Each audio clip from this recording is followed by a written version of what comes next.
sebelumnya, izinkan kami untuk memperkenalkan diri. Saya Stefani Gagawamita. Saya Chandra Nipurdiana Sari. Saya Johan Sambilani. Saya Melia Lutfi. Saya Nindira Kaila. Saya Zahra Ushita. Yang pertama ada globalisasi di bidang sosial budaya. Ada Hanbok Korea Selatan. Hanbok adalah pakaian tradisional Korea Selatan yang muncul pada abad 668 Masehi sebelum Korea Selatan dan Utara berpisah.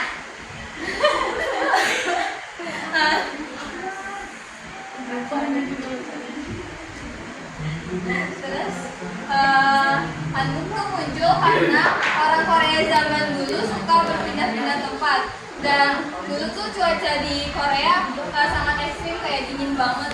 Kalau panas tuh benar-benar panas banget. Jadi mereka butuh pakaian yang longgar tapi tebal biar saat musim dingin mereka tetap hangat. Hanbok tuh mulai terkenal karena para idol dan aktor Korea yang memakainya saat tampil di internasional, sehingga banyak para fans yang tahu. Terus para desainer juga menggabungkan unsur tradisional dan gaya modern sehingga Hanbok menjadi simpel dan bisa digunakan dimanapun. Terus pariwisata dan sosial media juga turut menyebarkan Hanbok karena banyak para wisatawan yang datang ke Korea untuk memakai Hanbok dan datang ke tempat bersejarah Korea seperti Istana Gyeongbok, lalu menyebarkan foto-fotonya di sosial media sehingga makin banyak orang yang tahu tentang Hanbok ini. Lalu ada dampak positifnya. Yang pertama ada melestarikan budaya Korea. Globalisasi membuat Hanbok dikenal dan dihargai dunia sehingga budaya Korea Selatan semakin lestari. Yang kedua ada meningkatkan perekonomian dan pariwisata. Banyak para wisatawan yang datang ke Korea untuk mencoba Hanbok sehingga menambah di sektor perekonomian dan pariwisata Korea. Yang ketiga ada mendorong inovasi dalam fashion. Para desainer membuat desain Hanbok yang beragam sehingga Hanbok bisa digunakan di berbagai acara seperti pernikahan. Selanjutnya ada dampak negatif. Yang pertama ada komersialisasi budaya.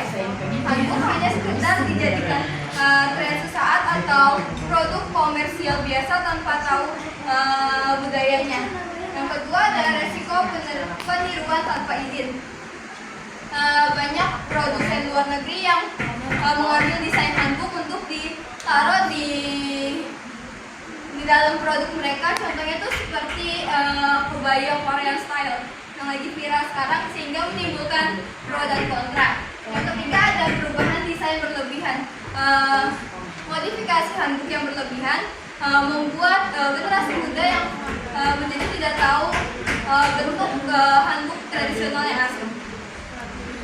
Selanjutnya di sini saya akan menjelaskan bidang sosial budaya, yaitu dunia perfilman Amerika Serikat atau Hollywood. Nah, seperti yang sudah kita ketahui bahwa globalisasi sosial budaya itu merupakan proses penyebaran nilai, gaya hidup, dan budaya antar negara melalui media, termasuk film. Nah, film Hollywood ini tuh sebenarnya sudah ada sejak abad ke-20, jadi sekitar tahun 1900-an. Nah, film ini tuh menjadi salah satu produk globalisasi itu karena yang pertama diproduksi dan ditonton lintas negara. Yang kedua meningkatkan kerjasama atau jaringan internasional. Yang ketiga menyebarkan nilai global dan budaya ke seluruh dunia.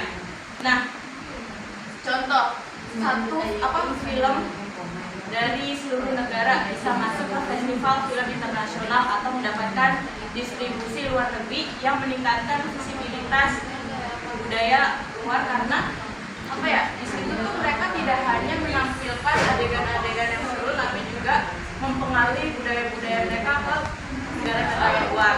Nah, contoh dari festival film internasional seperti Cannes yang ada di Paris, lalu ada Oscar dan di IMF. Nah, dunia perfilman ini tuh sudah pasti berkaitan dengan teknologi dan platform streaming global seperti Netflix, Disney Plus, dan YouTube. Tidak hanya itu, dunia perfilman itu juga sebagai media edukasi dan wawasan dunia, karena kita tidak hanya menikmatinya saja, tapi juga bisa membentuk pemahaman lintas budaya dan sikap lebih terbuka. Jadi kayak film itu mengupas globalisasi. Maka dari itu globalisasi di dunia perfilman itu membuat budaya lebih mudah menyebar. Terus juga membuka peluang promosi budaya lokal dan juga apa ya? Namun dari globalisasi dunia perfilman ini tuh menimbulkan tantangan agar identitas nasional itu tetap terjaga. Dari sini saya mengambil film Hollywood, salah satunya adalah Reputation, di mana itu mengambil tema kekeluargaan, bagaimana cara mereka bertahan hidup, serta kita tahu apa aja sains-sains yang mereka pelajari. Jadi walaupun itu tersirat, itu kita juga bisa menganalisa dari film tersebut.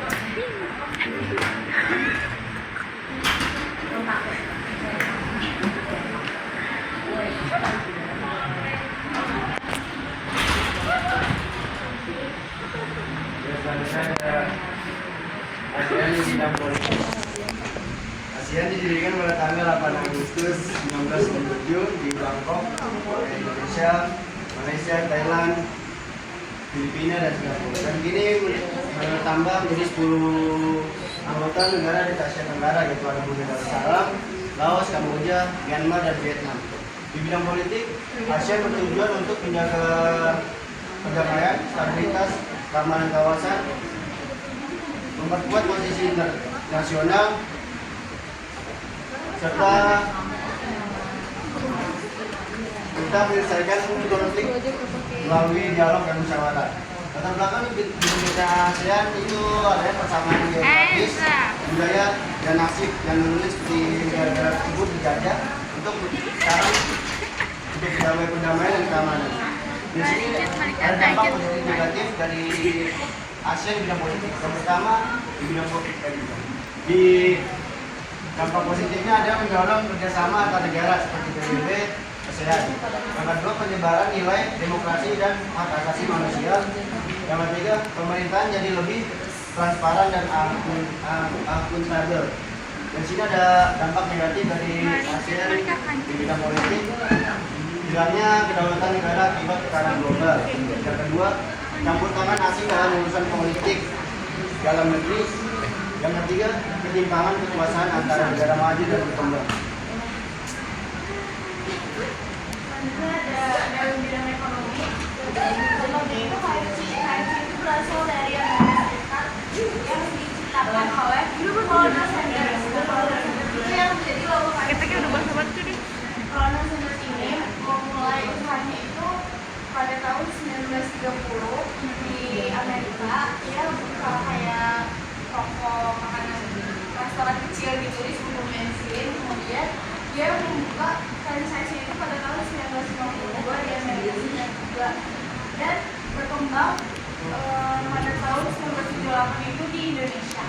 Nah, kenapa KFC itu bisa mendunia? Karena KFC mempunyai ciri khas, cita rasa yang khas ayam dengan 11 bumbu rasa khasnya yang diciptakan oleh Colonel Sanders sendiri. Nah, selain itu, strategi franchise yang berkembang pesat juga memudahkan masyarakat mengenal dan mengingat cita rasa khas tersebut. Kemudian, potensi dan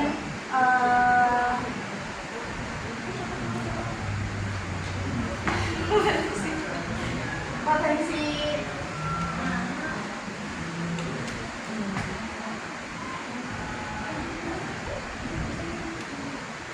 dan KFC juga di promosinya itu kuat, jadi gampang diingat sama masyarakat. Selain itu, inovasi yang unik juga yang bisa membuat KFC ini tuh menjadi salah satu makanan cepat saji terkenal di dunia. Nah, dampak positifnya itu yang pertama adalah strategi lokalisasi. Strategi lokalisasi itu di mana KFC menyesuaikan selera menu sesuai dengan selera lokal di negara masing-masing. Contohnya seperti di Indonesia menyediakan inovasi, dan di Korea menciptakan menu ayam sakura. Nah, kemudian yang kedua adalah penciptaan lapangan kerja. Karena banyaknya franchise atau banyaknya cabang itu memudahkan masyarakat untuk mendapatkan pekerjaan. Yang ketiga ada transfer teknologi dan manajemen, di mana transfer teknologi dan manajemen ini teknologi atau manajemen yang modern, contohnya seperti standar kebersihan, penyimpanan dan pengelolaan makanan. Yang keempat ada negara pemasukan negara, karena ada ciptaan lapangan kerja, kemudian ada banyaknya cabang itu menjadi salah satu kontribusi pajak dan pertumbuhan ekonomi nasional. Selain dampak positif, ada juga dampak negatifnya. Yang pertama ada potensi pergeseran konsumsi, karena masyarakat lebih memilih untuk memilih makanan cepat saji dibandingkan makanan tradisional. Yang kedua ada dampak reputasi. Tentang reputasi ini, contohnya seperti isu kesehatan atau bahan baku yang kurang efisien atau semacamnya yang Kurang mati. mempengaruhi citra merek tersebut.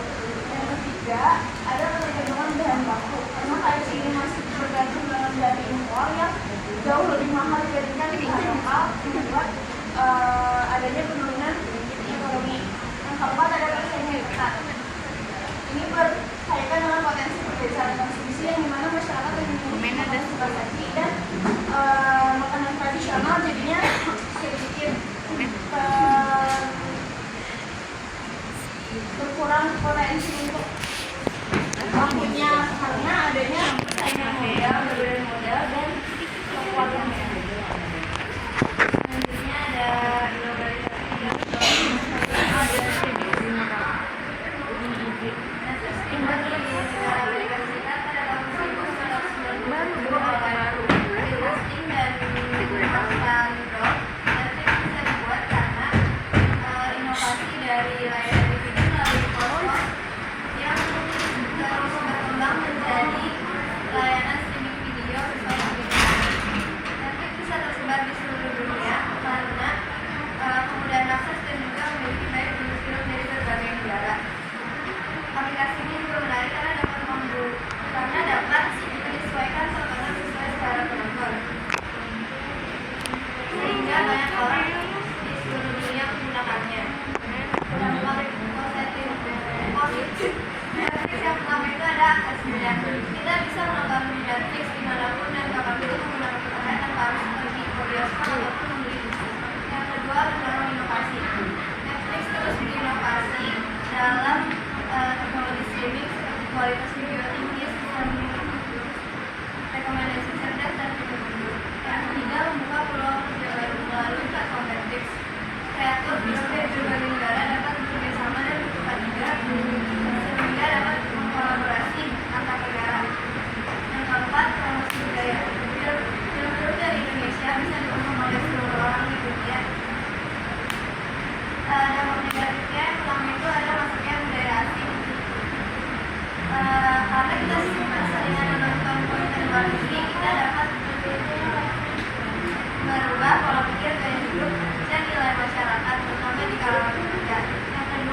Kedaulatan Negara.